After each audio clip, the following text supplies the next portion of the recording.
जय श्री कृष्णा। देखो बच्चों, आज हम बता रहे हैं आपको ये विज्ञान के प्रश्न बता रहे हैं और ये आपके जो एनएमएमएस की परीक्षा है, नवोदय विद्यालय की जो 9th की परीक्षा होगी उसके लिए बहुत ही महत्वपूर्ण प्रश्न है। साथ में कोई भी परीक्षा है या जो टेट वाली परीक्षा है जो या फिर आपका यूपी ट्रिपल एससी की है या पीसीएस कोई परीक्षा है, सभी परीक्षाओं के लिए बहुत ही महत्वपूर्ण प्रश्न हैं और चुनिंदा प्रश्न लेकर आए हैं। देखिए, पहला प्रश्न है, वायुमंडलीय दाब किस यंत्र से नापते हैं? तो वायुमंडलीय दाब किस यंत्र से नापते हैं बताइएगा? बैरोमीटर, इलेक्ट्रोमीटर, थर्मामीटर या सिस्मोमीटर? किससे नापते हैं? बैरोमीटर। तो देखो, जो बैरोमीटर से है वो हम क्या नापते हैं? वायुमंडलीय दाब। क्या मापते हैं? वायुमंडलीय दाब वो मापते हैं हम बैरोमीटर से। और इलेक्ट्रोमीटर से क्या मापते हैं? इलेक्ट्रोमीटर से हम दूध का अपेक्षित घनत्व नापते हैं। क्या नापते हैं? दूध का अपेक्षित घनत्व। यदि हम दूध में पानी मिला दें, क्या करें? दूध में पानी मिला दें तो उसका अपेक्षित घनत्व कम हो जाएगा। समझे नहीं? यदि हम उसमें दूध में पानी मिला देंगे तो उसका अपेक्षित घनत्व कम हो जाएगा। या दूध में से हम क्रीम निकाल लेंगे तो उसका अपेक्षित घनत्व बढ़ जाएगा। तो जो शुद्ध दूध होता है उसका एक निश्चित अपेक्षित घनत्व होता है। तो हम इससे इलेक्ट्रोमीटर से नाप के मालूम कर लेंगे कि दूध कैसा है, इसमें पानी मिलाया गया है या इसमें से क्रीम निकाली गई है। तो इलेक्ट्रोमीटर से क्या नापते हैं? दूध की शुद्धता। दूध की शुद्धता नाप सकते हैं अपेक्षित घनत्व के द्वारा। ठीक, इसी प्रकार से जो थर्मामीटर है, थर्मामीटर से तुम्हारा बुखार हो जाता है आप लोगों को तो तुम्हारा टेम्परेचर नापते हैं। क्या होता है वो टेम्परेचर नापने वाला? थर्मामीटर। तो थर्मामीटर से क्या नापते हैं? हम तापमान नापते हैं। क्या नापते हैं? तापमान। और जो सीस्मोमीटर होता है, सीस्मोमीटर से क्या करते हैं? जो भूकंप आता है, कितना हिला डुला आ रहा है, तो जमीन हिल रही है, तो जो भूकंप नापने का जो होता है वो भूकंप मापी होता है सीस्मोमीटर। भूकंप मापी, इसको क्या कहते हैं हम? सीस्मोमीटर या सीस्मोग्राफ जो बनता है। ठीक, अगला क्वेश्चन है, पुनः न प्राप्त होने वाली ऊर्जा का स्रोत है। पुनः न प्राप्त होने वाली ऊर्जा का स्रोत है। देखो, दो प्रकार के स्रोत होते हैं ऊर्जा के। एक तो होते हैं अनवीकरणीय। कैसे होते हैं? अनवीकरणीय। कैसे होते हैं आपके? अनवीकरणीय। अनवीकरणीय। और एक होते हैं नवीकरणीय।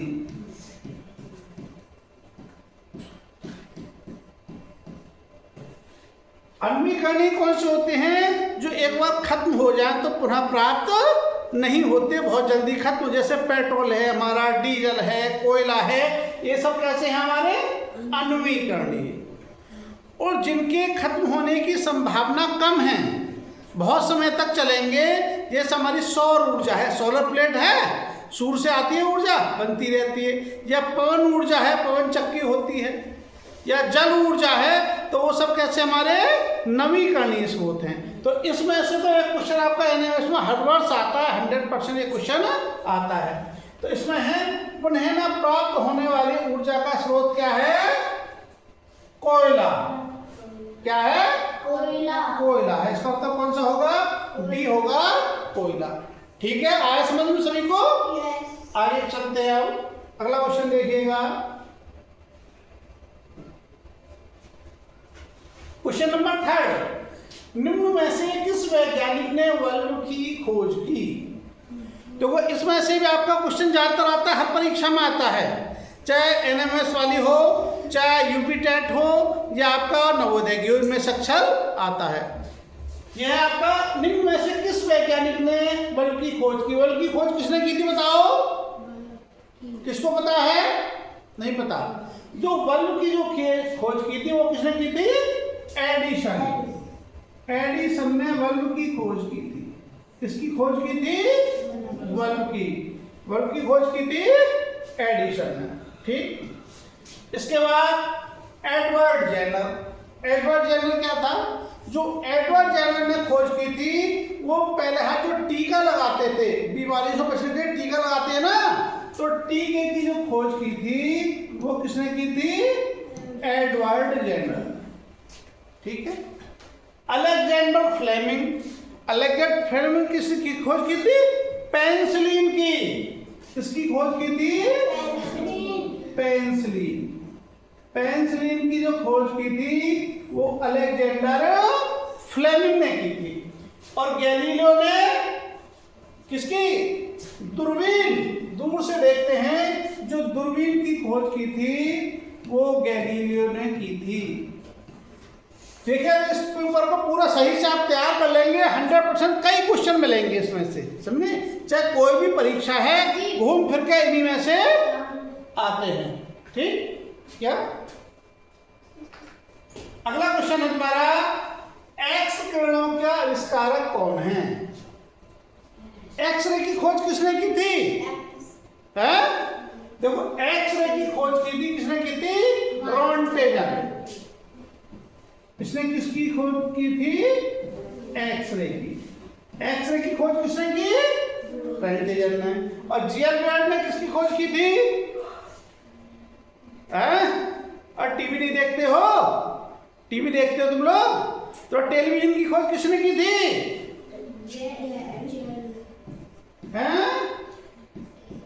टेलीविजन की खोज की थी जियरबर्ड ने। टेलीविजन की खोज किसने की थी? जियरबर्ड ने। और माइकल फैराडे ने किसकी खोज की थी? डायनामो। डायनामो की खोज की थी किसने? Michael Faraday. डायनामो का काम क्या है? क्या करते हैं डायनामो से बताओ? जनरेटर होता है, जनरेटर में डायनामा लगा होता है, ठीक है। तो क्या करता है वो? यांत्रिक ऊर्जा को विद्युत ऊर्जा में बदलता है। क्या करता है? यांत्रिक ऊर्जा को विद्युत ऊर्जा में बदलता है। और ओटो हॉर्न ने किसकी खोज की थी? परमाणु बम। परमाणु बम की खोज किसने की थी? Otto Hahn. तो ये हो गया आपके, तो इसमें से क्वेश्चन ज्यादा मिलने के चांस रहेंगे आपको। जैसे माइकल फैराडे ने किसकी खोज की थी? डायनामो में। और डायनामो पर क्वेश्चन पूछता है कि डायनामो कौन सी ऊर्जा को किसमें परिवर्तित करता है। तो जो डायनामो है वो यांत्रिक ऊर्जा को विद्युत ऊर्जा में परिवर्तित करता है। अगला क्वेश्चन देखते हैं, आगे देखते हैं। अगला क्वेश्चन दुग्ध उत्पादन से संबंधित क्रांति है। ये पूछ रहा है कि दुग्ध उत्पादन से संबंधित कौन सी क्रांति है? हरित क्रांति किससे संबंधित है? फसल उत्पादन। किससे है? फसल उत्पादन से। जो भी फसल उत्पादन का कार्य होता है वो हरित क्रांति में नए नए बीज और खाद का प्रयोग किया गया। नीली क्रांति किससे संबंधित है? मछली उत्पादन। समझे नहीं? मछली उत्पादन का कार्य किससे संबंधित है? मत्स्य उत्पादन, नीली क्रांति। और श्वेत क्रांति? श्वेत क्रांति हमारा दुग्ध उत्पादन। बहुत अच्छे। दुग्ध उत्पादन से जो संबंधित है वो है हमारी श्वेत क्रांति। और पीली क्रांति? पीली क्रांति हमारी तिलहन उत्पादन से संबंधित। शाबाश। तिलहन उत्पादन, जो तिलहन उत्पादन है, जो भी जिससे तेल निकलता है जिन फसलों से, उनके उत्पादन का जो कार्य है वो किस में आता है? पीली क्रांति में आता है। अब देखो जो पहले क्वेश्चन एक मैंने बताया था वही क्वेश्चन लौट के आ गया। ऊर्जा का अनवीकरणीय स्रोत है, बताओ उनमें कौन सा उत्तर होगा? वायु, जल, बायोगैस या कोयला? कौन सा होगा? कोयला। और ये तीनों बायोगैस, वायु और जल, ये कौन से हो गए? नवीकरणीय स्रोत। कैसे हो गए ये? नवीकरणीय स्रोत। इसमें से पूछता है जरूर प्रश्न। ये नवीकरणीय स्रोत हो गए। और तुम्हारा कोयला है, डीजल है, पेट्रोल है, ये सब कैसे हो गए? आपके अनवीकरणीय हो गए। ठीक। अगला क्वेश्चन देखते हैं अब।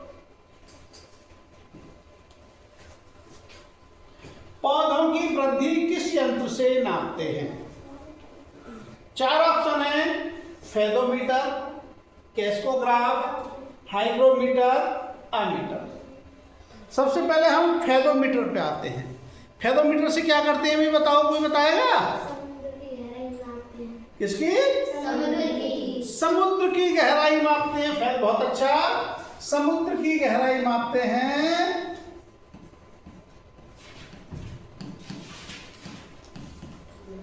समुद्र की गहराई किससे मापते हैं? फेदोमीटर से। और एक होता है फेदोमीटर की जगह फोटोमीटर। फेदोमीटर की जगह क्या होता है? फोटोमीटर। उससे जो है सूर्य का जो प्रकाश होता है उसको मापते हैं फोटोमीटर से। ठीक। इसके बाद है कैस्कोग्राफ। कैस्कोग्राफ से क्या मापते हैं?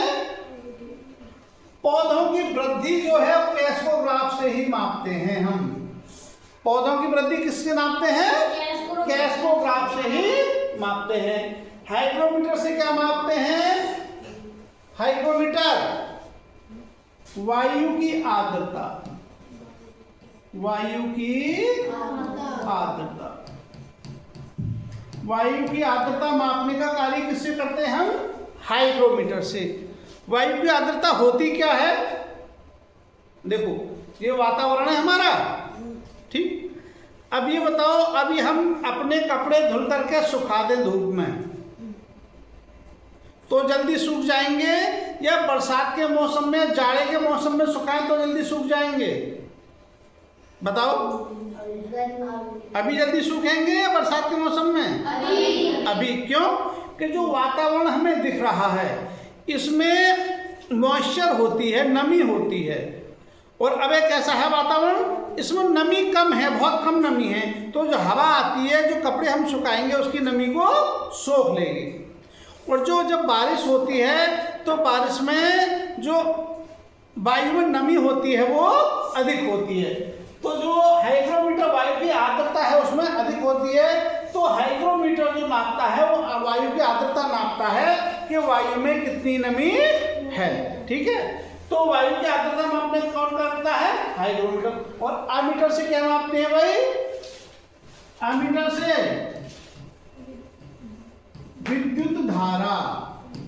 विद्युत धारा जो मापने का कार्य करता है वो क्या करता है? अमीटर करता है। क्या करता है? अमीटर। अगला क्वेश्चन आया, यांत्रिक ऊर्जा को विद्युत ऊर्जा में कौन परिवर्तित करता है? अभी मैंने बताया था आप लोगों को ये क्वेश्चन कि यांत्रिक ऊर्जा को विद्युत ऊर्जा में कौन परिवर्तित करता है, बताइएगा। जनरेटर। क्योंकि जनरेटर में क्या होता है? डायनामा लगा होता है, और डायनामा क्या करता है? जो हमारी यांत्रिक ऊर्जा है उसको विद्युत ऊर्जा में बदलने का कार्य कौन करता है? जनरेटर। कोई विद्युत मोटर का क्या काम है भाई? विद्युत मोटर क्या करती हो? जो मोटर होती है हमारी, बिजली से जोड़ते हैं उसे, और वो घूमती है, चलाती है, उससे हम पानी भी उठा सकते हैं, चक्की भी चला सकते हैं, और काम भी, कोनू भी चला सकते हैं, और काम करते हैं नहीं। तो विद्युत मोटर का काम क्या है? ये क्या करेगा? विद्युत ऊर्जा से, विद्युत ऊर्जा को किसमें बदलता है? ये यांत्रिक ऊर्जा में। किसमें बदलता है? यांत्रिक ऊर्जा में। और जनरेटर का काम क्या है हमारा? ये बदलता है यांत्रिक ऊर्जा को,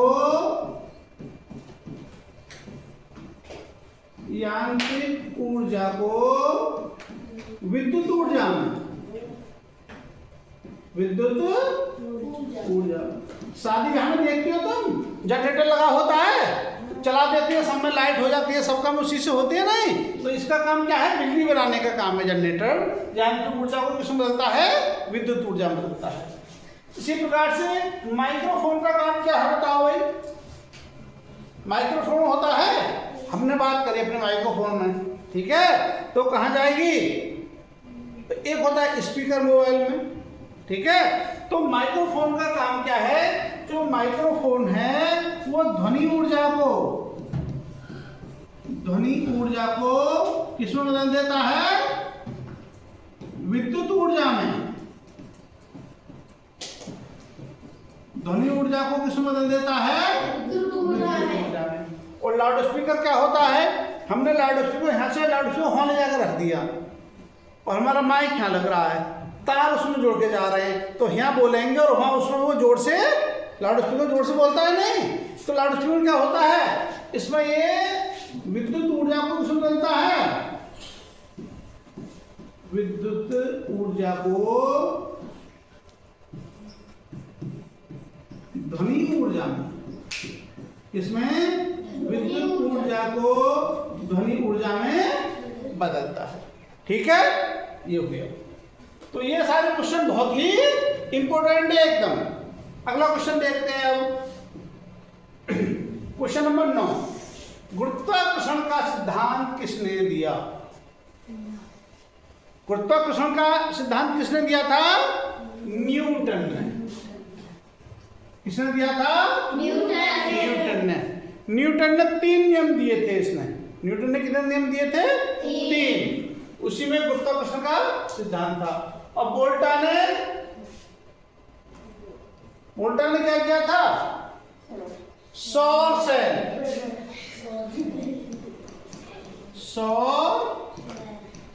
सेल का जो निर्माण किया था वो किसने किया था? वोल्टा ने। और सीवी रमन ने क्या किया भाई? सीवी रमन ने जो प्रकाश के प्रकीर्णन की खोज की थी, प्रकीर्णन मानी फैलना, तो प्रकाश के प्रकीर्णन की खोज किसने की थी? सीवी रमन ने। और इसको क्या कहते हैं हम? रमन प्रभाव। क्या कहते हैं? रमन प्रभाव कहते हैं, जो सीवी रमन ने खोज की थी। और एस.एन. बोस ने एक होता है गॉड पार्टिकल्स। क्या होता है? God particles.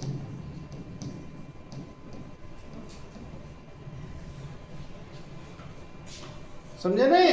क्या होता है? God particles. क्वांटम मैकेनिज्म, जो एस.एन. बोस ने क्वांटम मैकेनिज्म की खोज की थी और गॉड पार्टिकल्स की खोज की थी। इनमें से पूछ सकता है। उससे आगे है मस्तिष्क की जांच की मशीन है। किस मशीन से हम हमारी जांच करते हैं शरीर की? है? अभी तुम्हारे पेट में दर्द हो जाए तो क्या करवाएंगे? क्या करवाते हैं? अल्ट्रासाउंड। क्या करवाते हैं हम? अल्ट्रासाउंड। तो हमारे शरीर के अंदर जो भी चीजें हैं, क्या परेशानी है, अल्ट्रासाउंड से हमारे शरीर के अंदर की चीज मालूम पड़ जाती है कि हमें क्या परेशानी है। तो शरीर के अंदर के भागों की जांच के लिए क्या करवाते हैं हम? अल्ट्रासाउंड। अभी तुम कहीं जा रहे हो और मोटरसाइकिल से गिर गए, हाथ में चोट लग गई, तो अल्ट्रासाउंड कराते हैं एक्सरे। तो एक्सरे किस काम आता है? एक्सरे किसके लिए कराते हैं? हड्डी की जांच के लिए। जो हमारे शरीर में हड्डियां हैं उनकी जांच के लिए, कहीं से टूटी तो नहीं है, कुछ कैसी नहीं है, उसकी जांच के लिए क्या कराते हैं हम? एक्सरे कराते हैं। ठीक है। और एयर एक्सरे, अल्ट्रासाउंड। स्कैनर, हमारे मस्तिष्क में कोई परेशानी हो तो उसके लिए कराते हैं स्कैनर। स्कैनर एक जांच होती है, उससे कहते हैं सीटी स्कैन कराना है, वो सब स्कैनर कराते हैं। तो यह है मस्तिष्क जांच से संबंधित है। और इलेक्ट्रोमीटर तो मैंने बताया था तुम लोगों को पहले। इलेक्ट्रोमीटर क्या है? इलेक्ट्रोमीटर क्या होता है बताओ? अभी बताया था मैं इलेक्ट्रोमीटर पहले वाले क्वेश्चन में, एक में दूध की जांच। शायद बहुत अच्छे। इलेक्ट्रोमीटर से क्या करते हैं? दूध की जांच करते हैं। कैसे करते हैं दूध की जांच?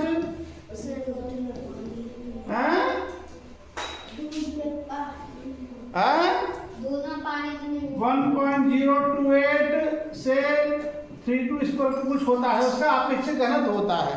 समझे नहीं? दूध का। यदि हम दूध में पानी मिला देंगे तो क्या होगा? हमारा अपेक्षित घनत्व कम हो, अंतर आ जाएगा उसमें। यदि उसमें से क्रीम निकाल लेंगे दूध में से तो अपेक्षित घनत्व बढ़ जाएगा। समझे नहीं? तो जो हम इलेक्ट्रोमीटर से उसके दूध का अपेक्षित घनत्व जांच करते हैं, उससे हमें दूध की जानकारी हो जाती है कि दूध किस प्रकार का है। ठीक है।